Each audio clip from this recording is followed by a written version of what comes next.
તો જય માતાજી મિત્રો, જો માનતા કરવા આવ્યા છે.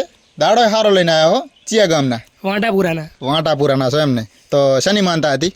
માનતા એવી હતી કે પતંગ ના કપાવજો મારું. પતંગ ના કાપાવજો એની માનતા હતી એમને. તો પછી કામ થયું કે નહીં? કોને હવારાનું સડાવી દીધું, હજી એમને ઉપર ચડેલું છે પણ નાથી ઉતરતું નહીં. જોયું ને ચેવું હાસ છે? હોય ભૂકા કાઢી નાખે એવી માતા છે મેલે ને, બરોબર. અને હવે પતંગ આમ કેટલા પતંગ કાપ્યા હશે? અને કોને આખા ગામની સટકી લેશું પણ હજી એમને સકરું છે, ઉતરતું નહીં. હજી એમને ચડેલું છે? હોય તો હવે એ પતંગ ઉતરતા ને ભાઈ, એ આવતી ઉતરેણ ઉતરી ચડશે, બરોબર. એ તો હું ભાતા આલું છું, આવતી ઉતરેણે ઉતરી જશે, બરોબર. તાકડી હળી ના કરતા રેડી ચડવા દીધું. અને શું લાયા તા માનતામાં? 5 કિલો પેંડા લાવી છે, મેલાના ચા ધડતા નથી. તો પછી હવે 1500 રૂપિયા મેલું ભરાય. 1500 રૂપિયા મેલો ભરા એમ ને? કશું વાંધો નહીં, 1500 રૂપિયા મેલો ભરા. અમે એમાં નિયમ બદલાણો છે.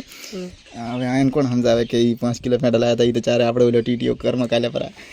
તો 1500 રૂપિયા એક મેલશું ભરા કાઢા થઈને, બરોબર. અને આવતા આવતા રહેતું. સારું આવતા તરત રહેશે. આ તો હાસ જોવા મળ્યું ને. હા બસ તાર શરવણ આડો ઘરી. એટલે આ 1500 રૂપિયા લેવા દે. હે એટલે આપણને તો મેલી જાય છે ડાયરેક્ટ હેડેક ને, પછી લેવાના છે. શું તું એ સાવા કરે છે? હા, સા પાણીની આશા ના રાખતા, મારે શૂટિંગમાં જવાનું.